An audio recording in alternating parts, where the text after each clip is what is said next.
আগামীকাল বিজেপি 12 ঘন্টা বাংলা বন্ধের ডাক দিয়েছে। এই নীতিহীন ও অনৈতিক বন্ধের ডাককে আমরা এবং রাজ্য সরকারের পক্ষ থেকে বিরোধিতা করেছি। পশ্চিমবঙ্গের জনসাধারণের জন্য জীবন যাতে সাধারণভাবে সচল থাকে তার জন্য আমরা সরকারি উদ্যোগে এটি নিশ্চিত করব। আগামীকাল সমস্ত পরিবহন ব্যবস্থা সরকারি এবং বেসরকারি সচল থাকবে। বাস, ভেসেল থেকে শুরু করে অটো, টোটো, কাব্যসহ যাবতীয় যানবাহন সবই সচল থাকবে।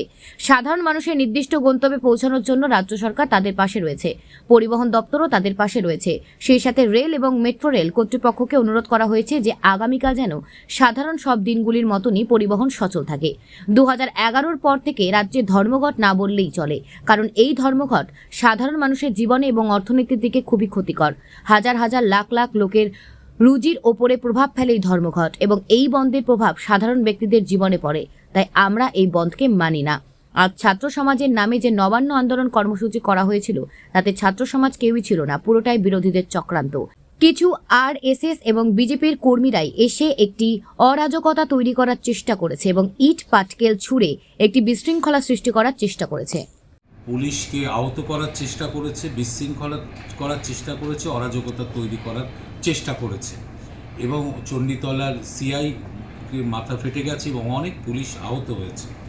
এবং আমাদের পশ্চিমবঙ্গ পুলিশ অত্যন্ত সংযতভাবেই আজকের এই যে বিশৃঙ্খলা তৈরির চেষ্টা সেটার মোকাবিলা করেছে।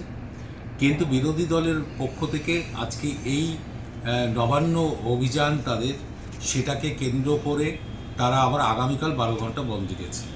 ফলে আগামীকাল জনজীবন স্বাভাবিক থাকবে এবং গণ পরিবহন ব্যবস্থা সম্পূর্ণ সচল থাকবে। সরকারি বাস, ভেসেল যা আছে সমস্ত চলবে এবং বেসরকারি বাস ওনার্স অ্যাসোসিয়েশন যারা আছে তাদের কাছেও আমরা অনুরোধ করেছি যে আপনারা আপনাদের যানবাহনগুলোকে কালকে রাস্তায় যেভাবে প্রত্যেকটা দিন আপনারা নামান মানুষের জন্য, সেটা নামাবেন। কারণ বাংলার মানুষ বন্ধ চায় না, বাংলার মানুষ এগিয়ে যেতে চায়। সামনে একটা শারদ উৎসব আছে, বাঙালির শ্রেষ্ঠ উৎসব। সেই শারদ উৎসবকে বিঘ্নিত করতে চায় এরা, বাংলা আর্থিক দিক থেকে যাতে পিছিয়ে যায়, তাই বিরোধী দলের পক্ষ থেকে এই চক্রান্তগুলো থাকছেই।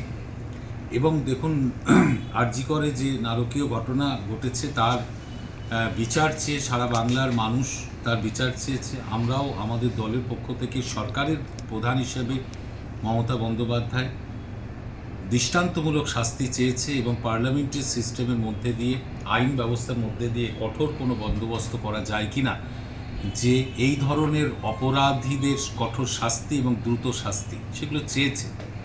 কিন্তু আজকে সেই আরজি করের বিচার সম্পূর্ণ রয়েছে সুপ্রিম কোর্টের হাতে এবং তদন্ত করছে কেন্দ্রীয় সংস্থা সিবিআই। ফলে দ্রুত বিচার চেয়ে যা কিছু আন্দোলন বা দাবি যদি থাকে করা উচিত সিজিও কমপ্লেক্সে। কিন্তু বিরোধী দলকে দেখলাম সেটাকে এড়িয়ে গিয়ে সেই দিকে তারা গেলেন না। যে নির্যাতিতা, যার মৃত্যু হলো, তার কি ন্যায় বিচার হবে সেটা তাদের কাছে গৌণ হয়ে গেল, সেটা নিয়ে তারা মাথা ঘামাচ্ছে না। তারা কিভাবে রাজ্যে একটা বিশৃঙ্খলা তৈরি করা যায়, একটা অশান্তি তৈরি করা যায়, একটা অরাজকতা তৈরি করা যায়, সেই চেষ্টার মধ্যে বিরোধী দল যুক্ত রয়েছে এবং বিজেপি রয়েছে, তাকে আবার অন্য সিপিএম তারাও আবার ভেতর থেকে সহযোগিতা করে। আজকে সেই নবান্ন অভিযানে আমরা প্রথম থেকেই দেখলাম, আজকে তো প্রচুর টিভি চ্যানেল রয়েছে, একেবারে সকাল থেকেই প্রতিটা চ্যানেল মানুষের সামনে তাদের ছবিগুলো তুলে ধরেছে এবং বাংলার মানুষ দেখেছে যে ছাত্র তো ছিলই না, বরঞ্চ কিছু লোকজন এসে তারা প্রথম থেকে ইট ছুঁড়ে ইট পাটকেল ছিল, অশান্ত তৈরি করেছে, অশান্তি তৈরি করেছে, অরাজকতা তৈরি করেছে। এবং সবথেকে বিষয় এটা হচ্ছে, হাফ প্যান্ট পরেও ব্যারিকেডের ওপরে উঠে জাতীয় পতাকা নিয়ে কারা এরা ছাত্র তো নয়, কতগুলো হুলিগ্যান্সকে নামিয়ে দেওয়া হয়েছিল আজকে, তারা এই অরাজকতা তৈরি করেছে।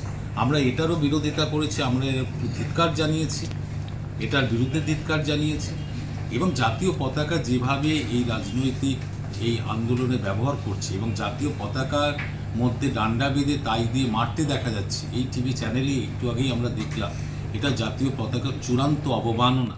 সম্মান মর্যাদা দিতে জানে না সেই রাজনৈতিক দল আজকে নবান্ন চারিদিকে এই অরাজকতা তৈরি করেছে। পুলিশ শান্তপূর্ণভাবেই অত্যন্ত ধৈর্য সহকারে সেটা মোকাবিলা করেছে। কিন্তু আগামী দিনে বন্ধ হচ্ছে না। বাংলার মানুষ তার স্বাভাবিক জনজীবন স্বাভাবিক রাখবে এবং গণপরিবহন ব্যবস্থা যাতে রাজ্য জুড়ে স্বাভাবিক থাকে আমরা সেটা নিশ্চিত করছি। এবং সাধারণ মানুষকে বলছি, কোনো চিন্তার কোনো কারণ নেই, আপনারা স্বাভাবিকভাবে আপনাদের গন্তব্যে পৌঁছবেন। এবং বেসরকারি বাস ওনার্স অ্যাসোসিয়েশন এবং যত ক্যাব আছে, যত ছোট ছোট গাড়ি আছে, তাদেরও আমরা অনুরোধ করেছি যে আপনারা আপনাদের যে পরিবহন ব্যবস্থা সেটাকে জারি রাখবেন। বাংলা বন্ধ চায় না, বাংলা এগিয়ে যেতে চায়। কারণ কোনো ঘটনা ঘটলে তার বিচার চাওয়ার পদ্ধতি আলাদা, তার জন্য জায়গা আলাদা। কিন্তু বন্ধ করা মানে হচ্ছে প্রচুর মানুষের ক্ষতি, বিশেষ করে গরিব মানুষ যারা খেটে খায়, দিন আনে দিন খায়, তাদের রুটি রোজগারের উপর টান পড়ে। আলটিমেটলি রাজ্যের যে ক্ষতি হয় সেই ক্ষতিটা গিয়ে পড়ে সাধারণ মানুষের ওপর। সেইটা কোনো মতেই আর বাংলায় ঘটুক এটা আমাদের সরকার চায় না, আমরা কখনোই সেটা চাই না। এটার জন্যই বলা। এবং এর জন্য আমরা কন্ট্রোল রুম খুলেছি। আমরা প্রতিটি বাস কর্পোরেশনকে নির্দেশ দিয়েছি সরকারি সমস্ত বাস ভেসেলকে কালকে রাস্তায় নামাতে, এবং পাশাপাশি ছুটি বাতিল করা হয়েছে। আমাদের পরিবহন দপ্তরের যারা কর্মী আছে তাদের ছুটি বাতিল করা হয়েছে। এবং আমরা এখান থেকে রেলকেও, মেট্রো রেল এবং যতগুলি রেলের শাখা আছে প্রত্যেকে অনুরোধ করেছে কালকে যাতে রেল চলাচলও স্বাভাবিক রাখা হয়। নেতার কথা নাকি, আমার সরকার কাকে দিয়ে, কোন মন্ত্রীকে দিয়ে কি প্রেস করাবে সেটা তো সম্পূর্ণ সরকারের বিষয়। তো সেটা তো ওনার উল্লেখ করেন, উনি ওই সব বোঝেন, উল্লেখ করেছেন। কিন্তু আমরা দেখছি বিরোধী দলনেতার সম্পূর্ণ মদত ছিল আজকের অরাজকতা তৈরি করার বিষয়। এবং আমরা আগেই অনেকগুলো ভিডিও ক্লিপিং আমরা পেয়েছি যেখানে এখানে এসে গণ্ডগোল করা, একটা মৃত্যু ডেকে আনা ইত্যাদি ইত্যাদি পরিকল্পনা তাদের ছিল। এবং পশ্চিমবঙ্গ সরকারের পুলিশ নাকা চেকিং করে অনেক জায়গাতে বৈদ্যবাটি থেকেও কিছু অস্ত্রশস্ত্র নিয়ে 4-5 জনকে গ্রেপ্তার করেছে, সেটাকে ব্যর্থ করা হয়েছে। এখন এই অরাজকতা তৈরি করাই এতে কাজ। কারণ সিবিআই এর হাতে বিচার ব্যবস্থা আছে, সেখানে এরা যায় না, সেখানে গিয়ে এরা আন্দোলন করে না। এবং এরা যে আর্জি করে নির্যাতিত যে ন্যায় বিচার পাক, এটা এদের লক্ষ্য নয়, এরা সেটা চায়ও না। এরা জনগণ দ্বারা একেবারে প্রত্যাখ্যাত দল হয়ে এরা চায় যে ক্ষমতা দখল করবে, এই ক্ষমতা দখলের রাজনীতি। কিন্তু বাংলার মানুষ চায় যে বাংলায় সহ সারা ভারতবর্ষে যে মহিলাদের উপরে যে অত্যাচার, যে সামাজিক ব্যাধি রয়েছে, সেই সামাজিক ব্যাধি দূর হয়ে যাক। এবং অতীতেও বহু যে সরকারগুলো ছিল সে সময় এই ধরনের ঘটনা ঘটত, এবং বর্তমানে সারা ভারতবর্ষ জুড়ে যে সরকার আছে সেখানেও ঘটছে। প্রতিদিন প্রায় 90টি মেয়ে মহিলা নির্যাতিত হয়। এটা একটা সামাজিক ব্যাধি। সুপ্রিম কোর্ট তার অবজারভেশনেও বলছে, এটা সবাই আমরা জানি। সেই সামাজিক ব্যাধি দূর করতে হলে সমাজের সর্বস্তরের মানুষের চেষ্টা, সরকার ছাড়াও যত মানুষ আছে সবার চেষ্টা, সচেতনতা বৃদ্ধি, এগুলো তো অনেকগুলো পার্ট আছে, এগুলো দূর করা। সেই দূর করার জন্য মুখ্যমন্ত্রী সরাসরি প্রধানমন্ত্রীকে চিঠি লিখলেন যে একটা কিছু করুন।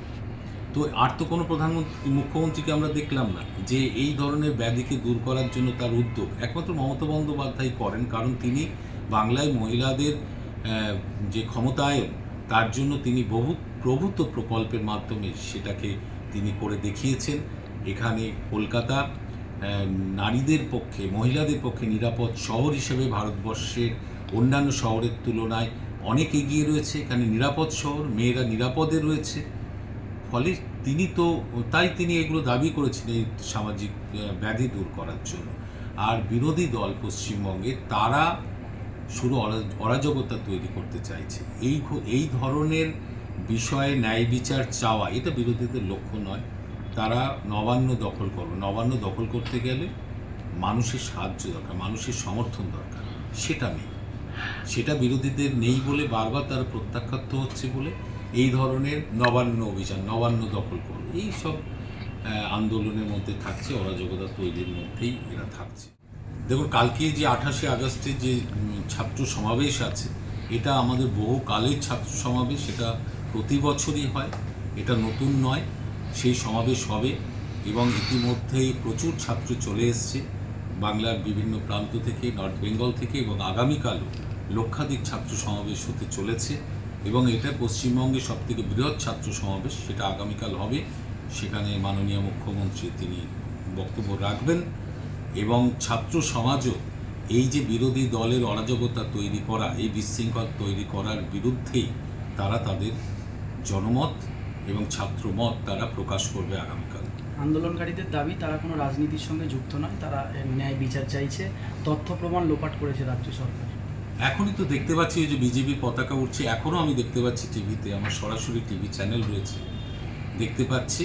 এবং এটা সম্পূর্ণ আরএসএস এবং বিজেপির কর্মীরা এখানে জড়ো হয়েছে, কোনো ছাত্র ছিল না।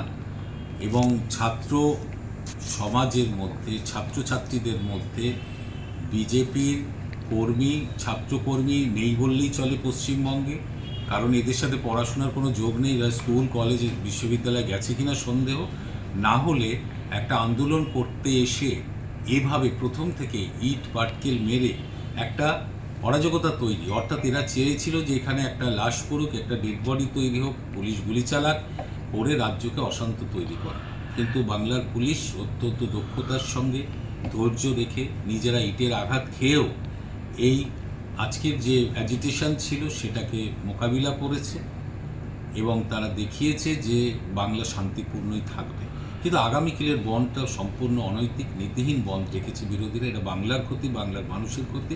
তাই আমরা এটা বিরোধিতা করছি এবং জনজীবন যাতে স্বাভাবিক থাকে আমরা তা নিশ্চিত করছি আমাদের সরকার। বিজেপির ডাকা বিরোধী দলের এই নীতিহীন এবং অনৈতিক বন্ধের আমরা রাজ্য সরকারের পক্ষ থেকে বিরোধিতা করেছি এবং পশ্চিমবঙ্গের জনসাধারণের যে স্বাভাবিক জনজীবন যাতে স্বাভাবিক থাকে, এটা সরকারি উদ্যোগের মাধ্যমে আমরা সেটাকে নিশ্চিত করব।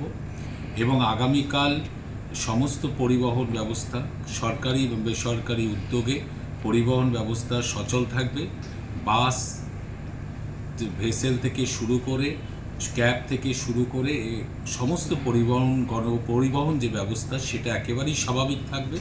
আমরা সাধারণ মানুষকে আশ্বস্ত করতে চাই যে তাদের নির্দিষ্ট গন্তব্যে পৌঁছানোর জন্য পরিবহনের কোনো সমস্যা হবে না। এবং আমরা রেলকে, মেট্রো রেল সব জায়গাতেই অনুরোধ করেছি যে স্বাভাবিক যে ট্রেন বা মেট্রো চালানোর যে বিষয়গুলো থাকে সেটা আগামীকাল একই রকমভাবে যাতে বজায় থাকে। কারণ পশ্চিমবঙ্গে বন্ধের রাজনীতি এটা অতীত হয়ে গিয়েছে এবং 2011 সালের পর থেকে পশ্চিমবঙ্গ স্বাভাবিক রয়েছে। বন্ধ সম্পূর্ণভাবে রাজ্যের ক্ষতি করে, অর্থনীতির ক্ষতি করে এবং বাংলার মানুষের হাজার হাজার লক্ষ লক্ষ মানুষের যে রুটি রোজগার তার উপরে প্রভাব ফেলে এবং আলটিমেটলি সাধারণ মানুষের ক্ষতিকর এই বন্ধ আজকে আর বাংলার মানুষ চায় না। আজকে আর শ্রম দিবস নষ্ট হয় না। একটা সময় ছিল লক্ষ লক্ষ শ্রম দিবস বন্ধ, ধর্মঘটে নষ্ট হতেই বাংলায়, কিন্তু মমতা বন্দ্যোপাধ্যায় মুখ্যমন্ত্রী হওয়ার পর থেকে বাংলায় শ্রম দিবস নষ্ট হওয়াটা শূন্যে পরিণত হয়েছে। এখন রাজ্য সবসময় সচল, তাই রাজ্যের যে জিএসডিপি, যে আভ্যন্তরীণ যে উৎপাদন সেটা বহুগুণ বৃদ্ধি পেয়েছে গত 12 বছরে রাজ্যে। আমরা রাজ্যকে সচল রাখতে চাই, মানুষও চায় যে রাজ্য যাতে সচল থাকে।